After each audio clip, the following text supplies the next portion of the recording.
হবে। বলছে একটা পুত্র কৃষ্ণ ভক্ত হলে 14 কুল উদ্ধার হয়, বাবার কুল আর মামার কুল। আর একটা নারী যদি কৃষ্ণ ভক্ত হয় মা, 21 কুল উদ্ধার হয়ে যায় মা। তাহলে মায়েরা যদি হরি ভক্ত হয়, পেটের সন্তান হরি ভক্ত হবে। মায়েরা যদি হরি ভক্ত হয়, অসাধু স্বামীকে হরি ভক্ত করতে পারে। কেন? সতীর পুণ্যে পতির পুণ্য। একটা নারী যদি সতী হয়, স্বামীরও মঙ্গল হবে, সন্তানেরও মঙ্গল হবে। তাই সতী অনুসূয়া বললেন, সংসার সুখী হয় রমণীর গুণে। সীতা একদিন ছুটে গেল সতী অনুসূয়ার কাছে। সতী অনুসূয়াকে ডেকে ডেকে বলছে, ও মা, তুমি বলে দাও সতী রমণী কেমন হয়? সতী অনুসূয়া বললে, শোনো, যে নারী কখনো মাথা থেকে ঘুমটা ফেলে নাই। ও মা, কলিকালে একই হলো, মায়েরা শাড়ি পরা ভুলে গেল, শাড়ি পরা ভুলে তারা নাইটি পরা ধরলো। হায় রে হায়, কলিকালের একই দশা ভাই। কলিকালের মানুষ যারা বুড়ো মা বাবাকে দেখে না তারা, কলিকালের মানুষ যারা কুকুর নিয়ে ঘরে ভরে তারা, ওমা, কলিকালের মানুষ যারা বুড়ো মা বাবাকে দেখে না তারা কুকুর দিয়ে ঘর ভরছে। ও মা, তবে শুনে নাও ভালো করে,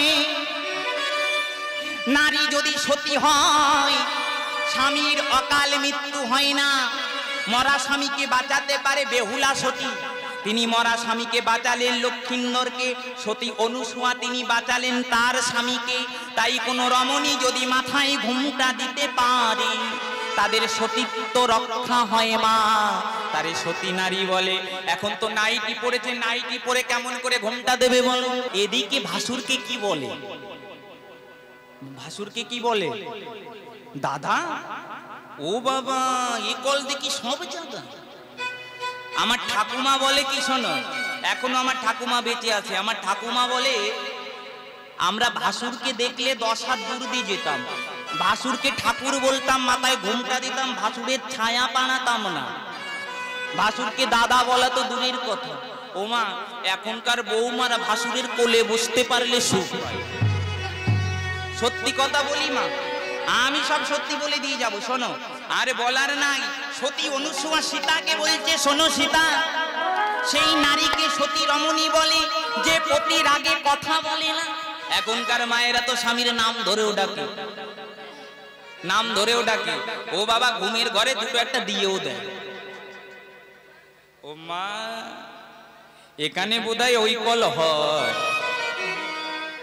যেখানে যেখানে সিরিয়াল আছে সেখানে সেখানেই আছে। হরি বল, হরি বল। ও মা, শোনো, সতী রমণী তাকে বলে যে কখনো স্বামীর নাম ধরে ডাকে না। সতী রমণী তাকে বলে যে স্বামীর মুখে মুখে তর্ক করে না। সতী রমণী তাকে বলে যে স্বামীর আগে সেবা করে না। আহা, স্বামীর আগে যদি কেউ সেবা করে, সে স্বামীর আয়ু খেয়ে নেয়। নারী, মা, মা মাটি, মা খাঁটি নারী। নারী যদি সতী হয়, মরাপতি বাঁচায়ে লয়। আবার নারী যদি আনারী হয়ে যায়, বলে তোমার মা বাবাকে খেতে দেব না, আলাদা করে দাও, করে দাও, করে দাও। হরি বল, হরি বল। আবার মায়ের আজকাল এখানে কি কাটা ধরেছে, চুলগুলো এখানে পড়ে, লস না ফস কি যেন বলি। এ জগতে কি হলো? ওমা, কোনদিন স্বামীর মুখে তর্ক করতে নেই, তর্ক করতে নেই। স্বামীর আগে খেতে নেই, স্বামীকে সেবা দিয়ে তবেই রমণী সেবা করতে হয়। তাহলে সংসারে কোনোদিন লক্ষ্মী ছাড়া হয় না। প্রত্যেকটা রমণী যদি ঘুম থেকে সকালবেলায় উঠে আগে স্বামীকে প্রণাম করতে পারে, সেই স্বামীর কোনোদিন অকাল মৃত্যু হয় না মা। মায়েরা মনে মনে ভাবছে স্বামীকে প্রণাম করে, মনে করে এই যে রাত্রে বেলায় অনেকে বাবারও ভালো হতে হবে, মারও ভালো হতে হবে। শুধু মায়েরাই সব করবে তা হলে হবে না, বাবারও ভালো হতে হবে। পুরুষ যদি ভালো না হয়, সেই সংসারে কোনোদিন শান্তি হয় না। পুরুষ যদি নেশা করে পড়ে থাকে, নারীকে ব্যথা দেয়, সেই সংসারে কোনোদিন শান্তি হবে না মা। বীর যদি ভালো না হয় চারা কিন্তু ভালো হবে না। শুধু মায়েদের দোষ দিলে হবে না। অনেক ঘরের বেটা ছেলেরা তারা স্ত্রীর উপরে অত্যাচার করে, পত্নীর উপরে অত্যাচার করে, মারধর করে। শুনে নাও মা, কোনো পুরুষ যদি নারীর চুল ধরে সেই পুরুষের সপ্তকুল নরকে যায়। কেন? নাকি নারীর চুলে সপ্ত নরকের বাস। নারীর চুলে সপ্ত নরকের বাস। দ্রৌপদীর চুল দুঃশাসন দুর্যোধন ধরেছিল বলে অকালে তাদের শত ভাইয়ের প্রাণ চলে গেল। রাবণ রাজা সীতার চুল ধরেছিল বলে তার সোনার লঙ্কা পুড়ে ছাই হয়ে গেল। হিরণ্যকশিপুরের ভাই তার স্ত্রীর চুল ধরেছিল বেদবতী, তার অকালে মৃত্যু হয়ে গেল। পুরুষরা যদি নারীর চুল ধরে তাহলে সেই পুরুষের জীবনে অকাল মৃত্যু নেমে আসে। কখনো নারীর চুল ধরে নারীকে আঘাত করতে নাই। যে পুরুষ নারীকে আঘাত করে, যে বাড়ির নারীরা মুখ মলিন করে সন্ধ্যাবেলায় বসে থাকে সেই বাড়িতে কোনোদিন লক্ষ্মী থাকে না। নারীরা যদি আনন্দে থাকে, সুখে থাকে, তাহলে সেই বাড়িতে কোনোদিন অশান্তি হয় না। মা শুনে নাও মায়েরা, আমরা মা কালী মা দুর্গার কাছে গিয়ে বলি, মা আমাকে এত দুঃখ এত কষ্ট দিচ্ছ কেন, আমার অভাব ছাড়াচ্ছে না।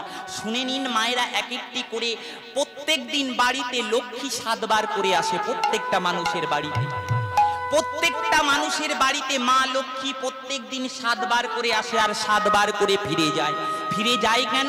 আমাদের কপালে এত দুঃখ কেন? শুনে নাও মায়েরা, বলছে ঘরের দরজার সামনে যদি পাদুকা থাকে, চটি থাকে, সেই বাড়িতে কোনোদিন লক্ষ্মী প্রবেশ করতে পারে না, শুভ শক্তি প্রবেশ করতে পারে না। তাই বাস্তুশাস্ত্র বলছে, সমুদ্র পুরাণ বলছে যে বাড়ির ঘরের সামনে, সদর দরজার সামনে কখনো জটি কিংবা চপ্পল রাখতে নাই, তাহলে বাড়ি থেকে লক্ষ্মী চলে যায় আর অলক্ষ্মী ঘরের ভিতরে ঢুকে যায়। মা, অলক্ষ্মী হচ্ছে লক্ষ্মীর গুণ, দুগুণ সঙ্গে সঙ্গে থাকে।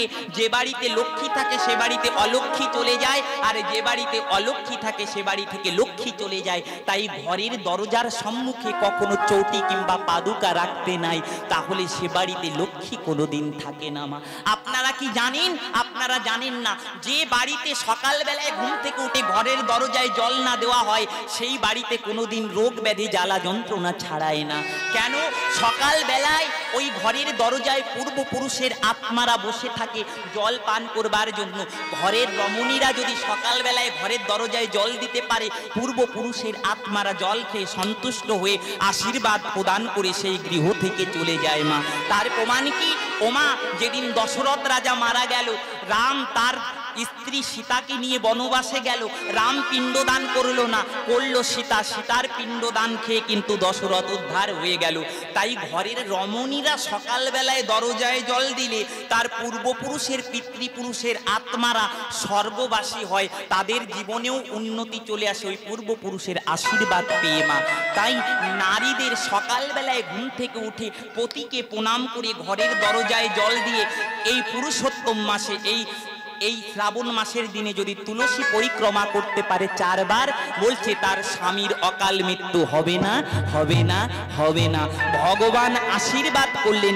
কি আশীর্বাদ করলেন? মা, এই পুরুষোত্তম মাসে যদি কোনো নারী, কোনো পুরুষ সকালবেলায় উঠে তুলসীকে ভক্তি করতে পারে, তুলসীকে 4 বার পরিক্রমা করতে পারে, তার জীবনে কোনোদিন অমঙ্গল হবে না, তার জীবনে কোনোদিন অকল্যাণ হবে না, তার জীবনে হরি ভক্তি নেমে আসবে। কেন?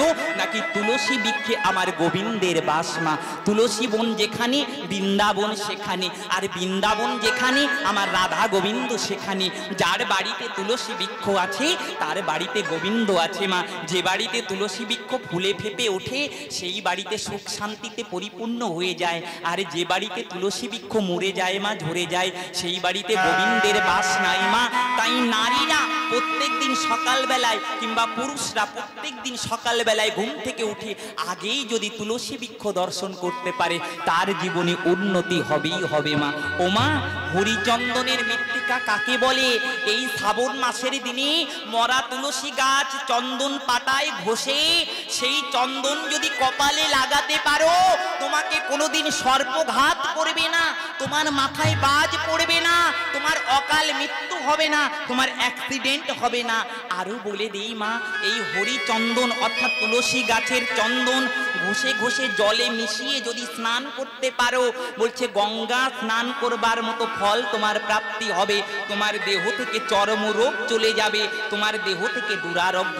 প্রত্যেকদিন সন্ধ্যাবেলায় একটা ঘিয়ের প্রদীপ উত্তর দিকে জেলে দিতে পারো মা, তোমার বাড়িতে কোনোদিন অকাল মৃত্যু হবে না। শাস্ত্রে বর্ণনা করছে উত্তর দিক হচ্ছে স্বর্গধাম আর দক্ষিণ দিক হচ্ছে জমের বাড়ি মা। তাই সন্ধ্যাবেলায় দক্ষিণ দিকের ঘরের দরজা একটু বন্ধ রাখতে হয়। কেন? নাকি দক্ষিণ দিক থেকে যম রাজা সন্ধ্যাবেলায় রাস্তা দিয়ে ঘোরাঘুরি করে, কার বাড়ির দরজা খোলা আছে।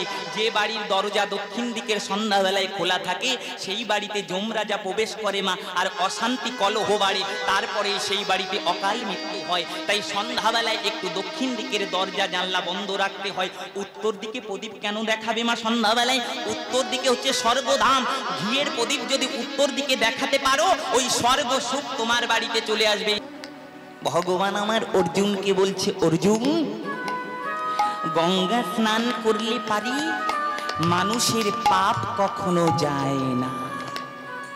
গঙ্গা স্নান করলে তো তোমার উপরটা ভিজবে মা, তোমার মনের ভিতরে যে পাপ লুকিয়ে আছে সে পাপ তুমি কোন গঙ্গা জল দ্বারা ধৌত করবে বলো? ভগবান বললেন গঙ্গা জলে স্নান করলে পাপ যায় না অর্জুন।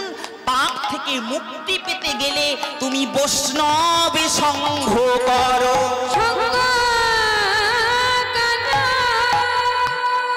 তুমি বৈষ্ণবের সংঘ করো।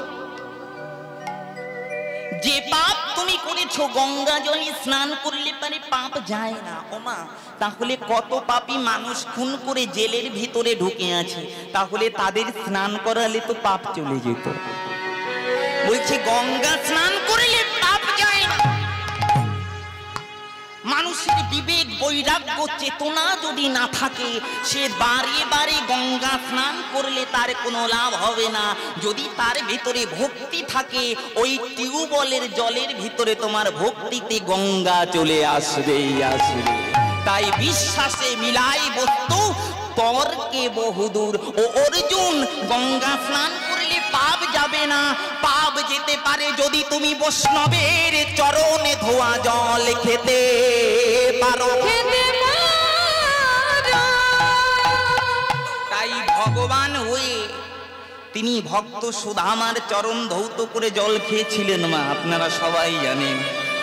অর্জুন আমার বলছে সখা যদি বৈষ্ণব সঙ্গ করলেই পাপ যায়, তাহলে আমি এমন বৈষ্ণব কোথায় পাবো বলো?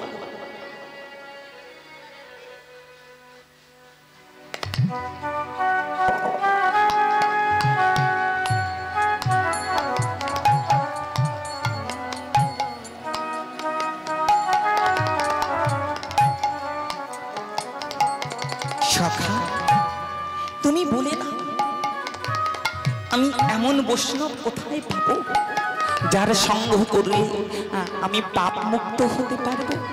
ভগবান আমার বললেন একজনা বৈষ্ণব আছে, তার সঙ্গ যদি তুমি করতে পারো, সেই বৈষ্ণবীর চরণ সেবা যদি করতে পারো, তোমার পাপ যাবে।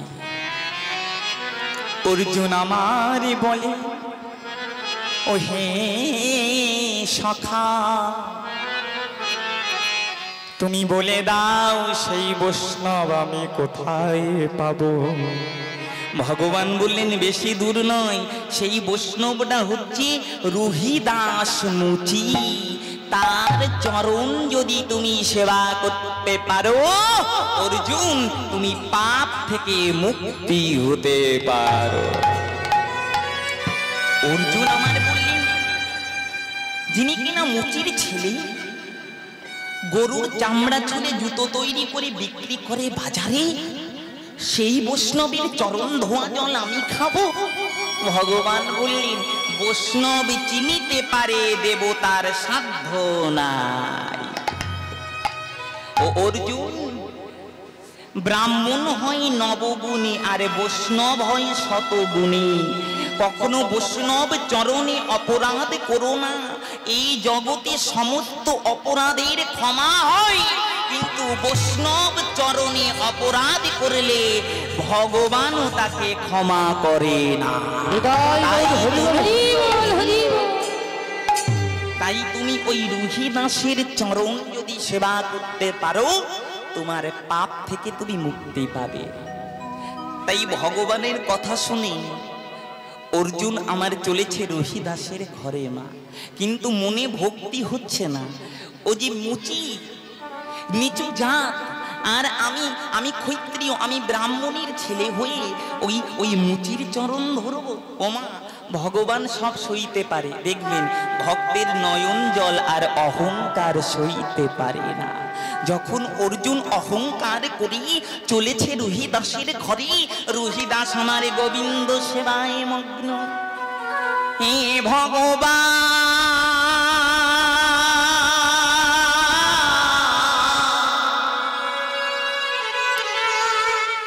হে ভগবান,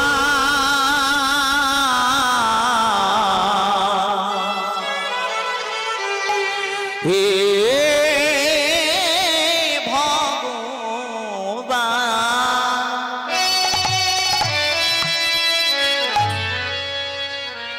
আমি দিনহীন কাঙাল, আমার ভক্তি নাই, প্রেমে নাই, শ্রদ্ধা নাই। হে গোবিন্দ, তুমি তো জগতের অধিপতি, আমি কাঙাল তুচ্ছ রুহিদাস, তোমাকে সেবা দেবার মতো কিছু না।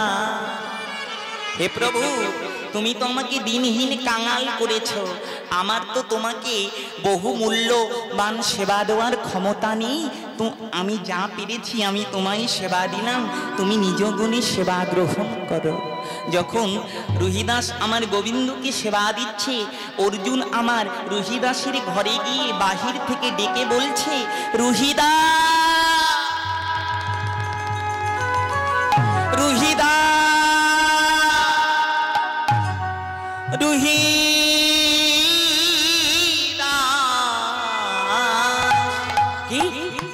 কে ডাকছে? কে ডাকছে আমাকে? এই মধ্যাহ্নকালে কে ডাকছে? অমনি অমনি অমনি ঘর থেকে বাহির হয়ে দেখছি অর্জুন। অর্জুন, ওমা, আপনার বাড়িতে যদি এখন হঠাৎ করে মমতা চলে আসে, আপনার কি দশা হবে? যদি হঠাৎ করে মুদি আপনার বাড়িতে চলে এসে আপনাকে ডাকে, আপনার কি দশা হবে? কাঁপবেন না? ওই রুহিদাস আমার অর্জুনের রাজার ছেলেকে দেখে কাঁপছে। আমি কি কোনো অপরাধ করেছি? বলুন বলুন বলুন ঠাকুর, আমার কি কোনো অপরাধ হয়েছে? না। যেই বলেছে না, একটু শান্তি হয়েছে। ও, আমি কোথায় বসতে দেব তোমাকে? আমার তো বসতে দেবার জায়গা নেই, আমি তো ভিখারি, আমি তো কাঙাল। ওমা, কি করেছে জানো? নিজের বসনটা দিয়ে বারে বারে ধুলো ঝেড়ে বলছে, বসো বসো। অর্জুন অর্জুন মনে মনে ভাবছি, বেটা করে কি? আমি রাজার ছেলে, আমি এর ধুলায় বসবো? এর বাড়ির চারিদিকে গরুর চামড়া ঝুলে আছি, কত দুর্গন্ধ, ছি ছি ছি ছি। এর চরণ আমি কি করে সেবা করবো? আহা হা। কিন্তু মাগো, ভগবান তো ভক্তিতে লুকিয়ে থাকে। ভক্তি যার কৃষ্ণ তার সর্বশাস্ত্রে কয়, ভক্তি না থাকিলে কৃষ্ণ দেখিলে বাকি হয়। অর্জুনের মনে মনে ঘৃণা হচ্ছে, চারিদিকে চামড়া ঝুলে আছে, আমি বসবো কি করে এর মাটিতে? আমি রাজ সিংহাসনে বসে থাকি আর আমাকে মাটিতে বসতে দিচ্ছে। অর্জুন আমার দাঁড়িয়ে থেকে রুহিদাসকে বললেন, রুহিদাস শোনো, আমি তোমার বাড়িতে বসতে আসিনি, কালকে আমি বৈষ্ণব সেবার আয়োজন করেছি, তুমি মধ্যাহ্নকালে আমার বাড়িতে বৈষ্ণব সেবা গ্রহণ করতে যাবে, তোমার নিমন্ত্রণ রইল। রুহিদাস এই কথা শুনে রুহিদাস আমার আনন্দে পুলকিত হয়ে বলছে, অর্জুন, তোমার মতন বৈষ্ণবীর দর্শন পেলাম, যার নাম অর্জুন, যে কৃষ্ণকে অর্জন করেছে, যার রথের সারথি স্বয়ং ভগবান, তার সখা আমার বাড়িতে, আমি তো তোমার সেবা না করে তোমাকে যেতে দেব না। অর্জুন আমার মনে মনে ভাবছে, বলে কি বেটা, একেতে মুচির ছেলে, জুতো সেলাই করে খায়, কি জানি কি রান্না করেছে, আবার আমাকে নাকি সেবা দেবে। অর্জুন মনে মনে ভাবছে আমি তো সেবা করব না, আমি কিছুতেই সেবা করব না। আর রুহিদাস মনে মনে ভাবছে এতদিন পরে যখন অর্জুনের মতো ভক্ত পেয়েছে, আমি সেবা না করিয়ে ছাড়বো না। রুহিদাস সেবা করাবে আর অর্জুন সেবা করবে না। অর্জুন আমার বলছে দেখ রুহিদাস, আমার অনেক জায়গায় যেতে হবে, আমি আজ সেবা করব না। ওমা যিনি ভক্ত হয়, কৃষ্ণ ভক্ত যেজন, চতুর বড় সেজন। ওমা রুহিদাস আমার বলছি বৈষ্ণব সেবার সুযোগ পেলে কখনো হাত ছাড়া করতে নাই। কেন? এই নিঃশ্বাসের বিশ্বাস নাই।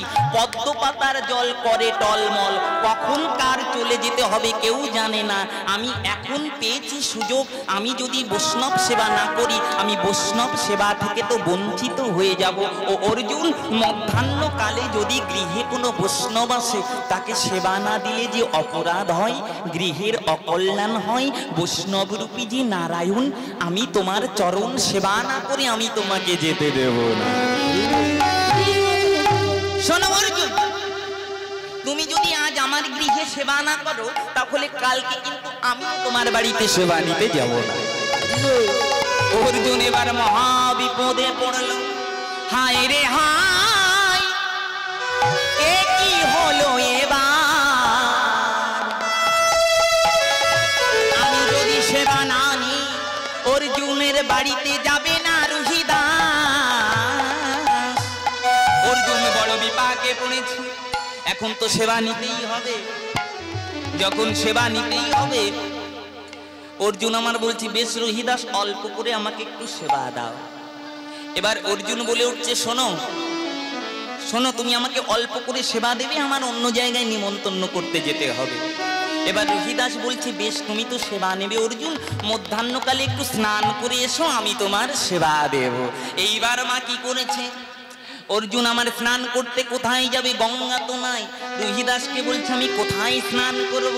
রুহিদাস বলে আমার পাশেই একটা কুয়া আছে, ওই কুয়াতে গিয়ে তুমি স্নান করে এসো। রুহিদাসের কুয়াতে আমার অর্জুন স্নান করতে চলেছে। কেমন করে? কৃষ্ণ নাম করতে করতে, হরে কৃষ্ণ হরে কৃষ্ণ কৃষ্ণ কৃষ্ণ হরে হরে, হরে রাম হরে রাম, রাম রাম হরে হরে, হরে কৃষ্ণ হরে কৃষ্ণ কৃষ্ণ কৃষ্ণ হরে হরে,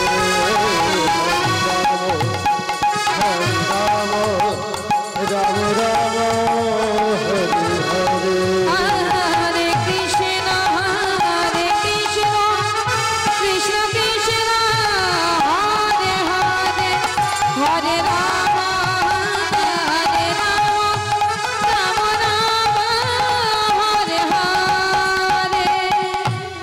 কৃষ্ণ নাম করতে করতে ওই কুয়াতে যেই গিয়েছে মা, কুয়াতে গিয়ে দেখছে কুয়ার ভিতরে গরুর চামড়া ভিজানো আছে। জঙ্গল কালো কুচকুচে হয়ে গেছে, পোকা কিলবিল কিলবিল করছে, দুর্গন্ধ আসছে। অর্জুন আমার নাকটা চেপে ধরে বলছে বলিহারি যাই, আমি বৈষ্ণব সেবা খেতে এসে কি বিপদে পড়লাম। ছি ছি ছি ছি, এই জলে কিনা আমার স্নান করতে হবে, এই চামড়া ভেজানো জলে ওই পুকুরের পাড়ে বসে চিন্তা করছে অর্জুন। এখন স্নান না করলেও তো উপায় নাই, সেবা নেওয়া যাবে না। ওমা নাকটা চেপে ধরে এক পা যেই জলের ভিতরে দিয়েছে, দুপা দিয়ে যেই চামড়াটা পা দিয়ে ফেলেছে মা, অমনি অর্জুন দেখছে চামড়ার তলে মা গঙ্গা বসে আছে। হরিবল হরিবল হরিবল, ও গো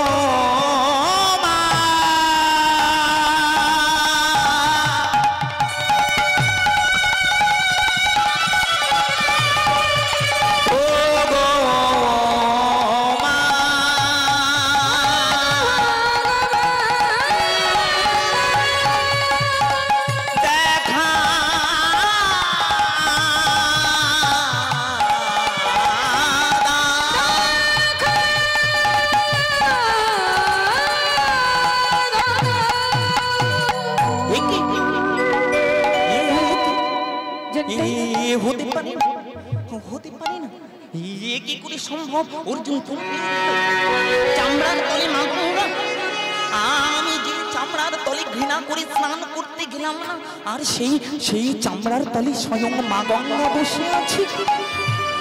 মা গঙ্গা এবার উঠে এসে অর্জুনকে বলছে, অর্জুন, ও অর্জুন, তুমি মনে মনে ভাবছো এই চামড়া ভেজানো জলে স্নান করবে কি করে, আর আমাকে দেখে চমকে গেলে আমি চামড়ার তলে বসে কি করছি? ওহে অর্জুন শোনো, এই জগৎ সংসারের সবাই গঙ্গা স্নান করে তাদের পাপ আমাকে দিয়ে এসে তারা পাপ মুক্ত হয়। সবার পাপ আমি গঙ্গা নিজে মাথায় বহন করি। বলো অর্জুন, সবাই তো আমাকে পাপ দিয়ে যায়, আমি এই পাপ কাকে দেব? আমি কোথায় গিয়ে পবিত্র হব? সবাই তো গঙ্গা জলে স্নান করে পবিত্র হয়, কিন্তু আমি গঙ্গা হয়ে কোথায় পবিত্র হব? তাই অর্জুন গো, আমি গঙ্গা হয়ে পাপ মুক্ত হব বলে এই পচা চামড়ার নিচে বসে আছি। কবে অর্জুন এই কুয়ায় চামড়া তুলতে আসবে রুহিদাস মুচি? অর্জুন, যেদিন রুহিদাস মুচি এই চামড়া তুলতে আসবে, আমি সেই দিন রুহিদাসের চরণ ছুঁয়ে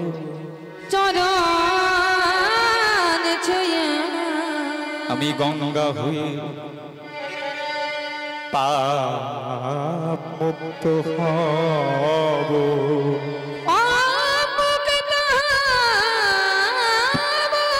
অর্জুন, আমি গঙ্গা হয়ে সেদিন পাপ মুক্ত হব। আমি ওই ভক্তের চরণ ধরে বলবো, ওগো রুহিদাস,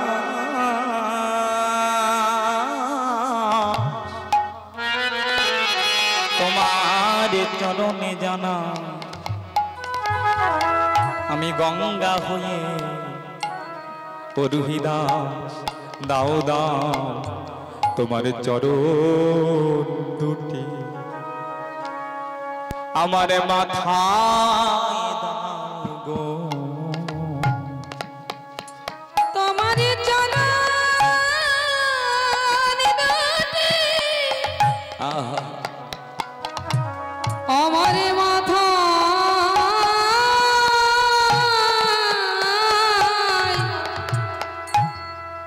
দাও গো।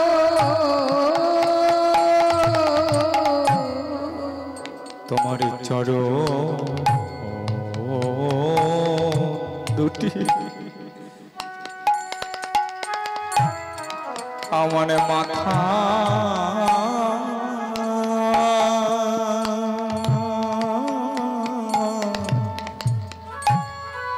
দাও গো। বলিও হে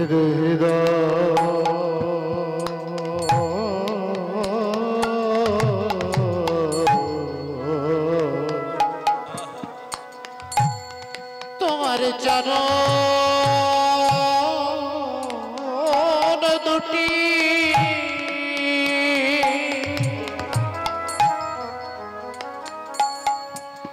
আমার মাথা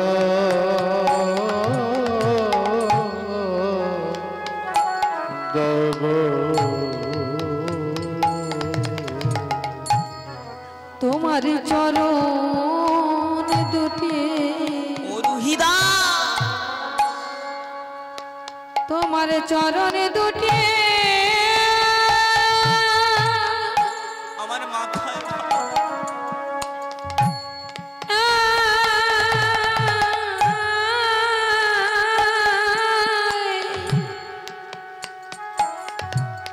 আমার মাথা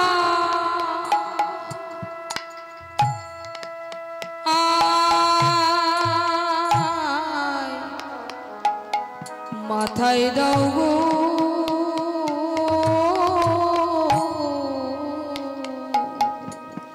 আমার হিয়ার জ্বালা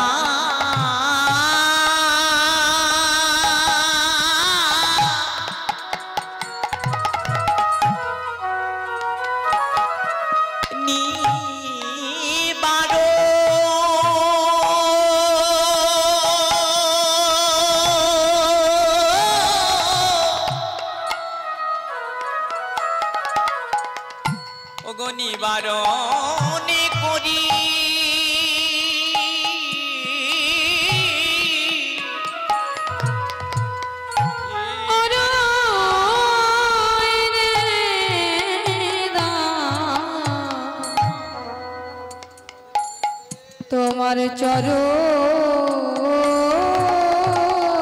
দুটি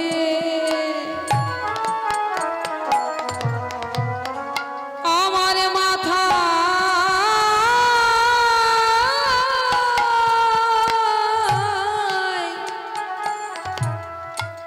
দাও গো তোমার আমার হিয়ার জানা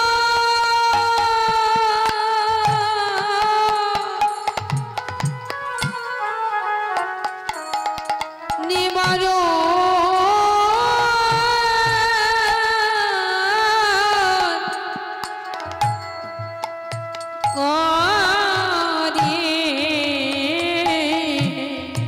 ওগো তোমার মতো ভক্ত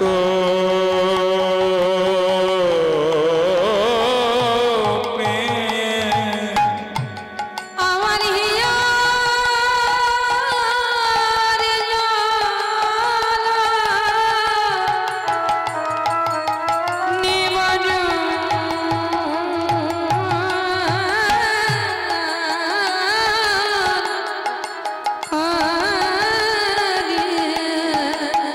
বলি তোমার মতো ভক্ত পেয়ে আমার হিয়ার জানা নিবারো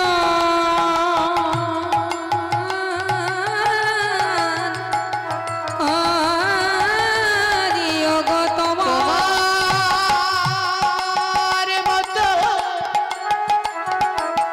ভক্ত আমার হিয়ার জানা নিবারো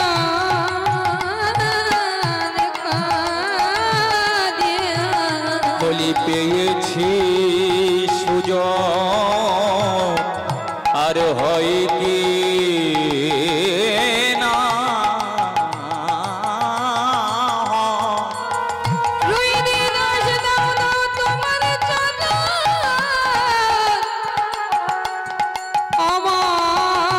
আমার মাথায় বলি পেয়েছি সুযোগ আর হয় কি না দাও দাও তোমার চরণ দুখানি আমার মাথায় দাও গো। এমন ভক্ত চর ধুলি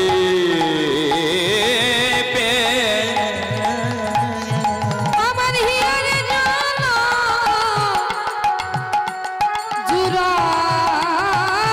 জুড়াইব আমার গঙ্গা জন ধন্য করি রুই দাসের জানা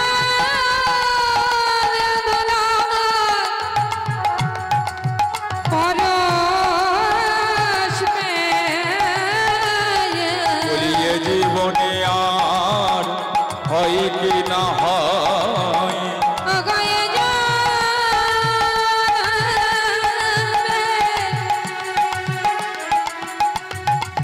হয়ে আলো গয়ে যাবে হয় কি না হয় ওই ভক্ত চর সেবা করা ও গয়ে জনমে আমার হয় কি না হয় এগো ভক্ত চরণ সেবা করায় এ জন্মে আর হয় কি না হয় হরি বল হরি বল হরি বল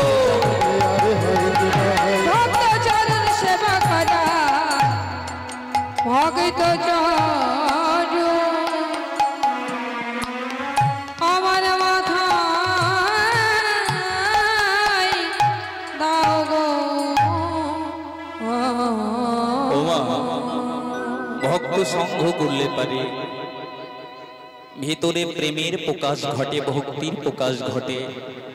তাই বৈষ্ণব সঙ্গ করতে হবে আমাদের। বৈষ্ণব সঙ্গ করলে পারে তবেই আমাদের কিন্তু ভক্তি রতন প্রাপ্তি হবে মা। তাই আমার মায়েরা এত সুন্দর বৈষ্ণবের মেলা বসিয়েছে, কেননা বৈষ্ণব সঙ্গ ছাড়া কখনো গোবিন্দকে পাওয়া যায় না। গোবিন্দকে পেতে গেলে বৈষ্ণব সঙ্গ করতে হবে, বৈষ্ণব সেবা করতে হবে, সাধু সঙ্গ করতে হবে, সৎ সঙ্গ করতে হবে, তবেই কিন্তু আমরা গোবিন্দের কৃপা পাবো। সাধু সঙ্গ বিনা কখনো আমার গোবিন্দ কৃপা হয় না, সৎ সঙ্গ বিনা কখনো আমার গোবিন্দকে পাওয়া যায় না।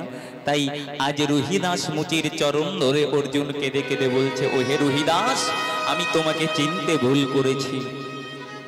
ভক্তকে চিনতে গেলে পারে ভক্তের বেশ দেখে চেনা যায় না, তার ভিতরে যে কোন ভক্তি লুকিয়ে আছে কেউ জানে না। তাই অর্জুন, তোমার মতো কৃষ্ণ ভক্তের দর্শন পেয়ে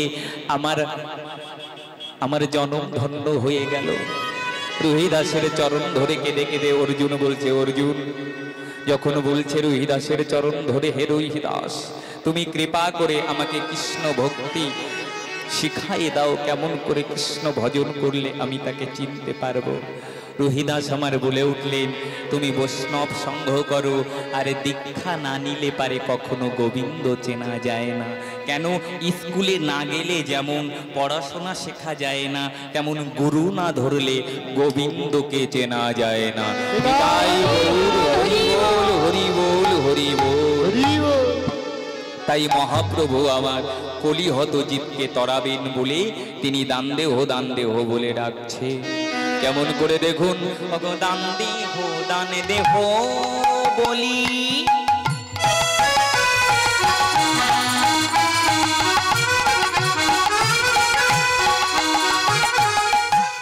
গোরা গোরা ঘন, গোরা ঘন, গোরা ঘন, আমার গোরা ঘন, গোরা ঘন, গোরা ঘন, গোরা ঘন ডাকে।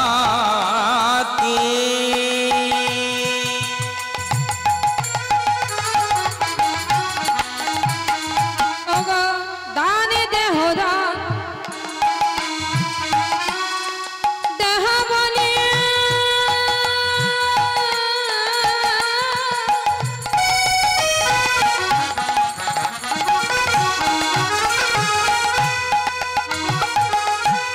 আমার গোরা ঘন, গোরা ঘন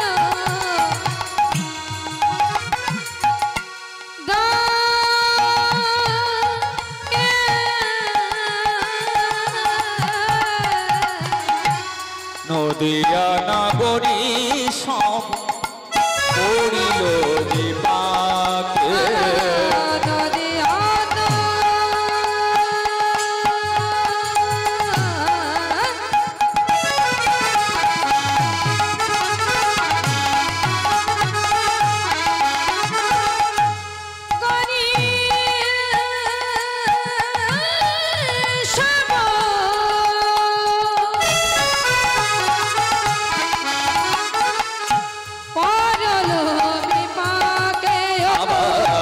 নদিয়া নাগরী সব পড়ল বিপাকে,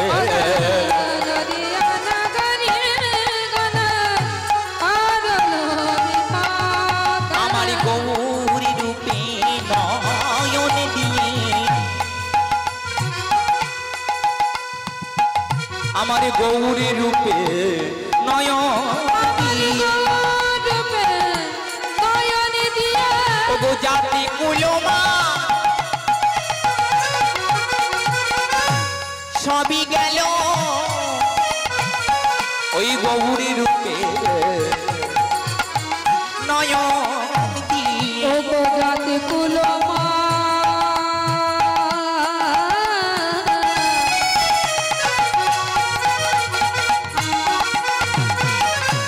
সবই গেল গৌরূপে নয়ন দিয়ে। বলি আমার বলতে আর কিছু নাই রে, ওই গৌরী রূপে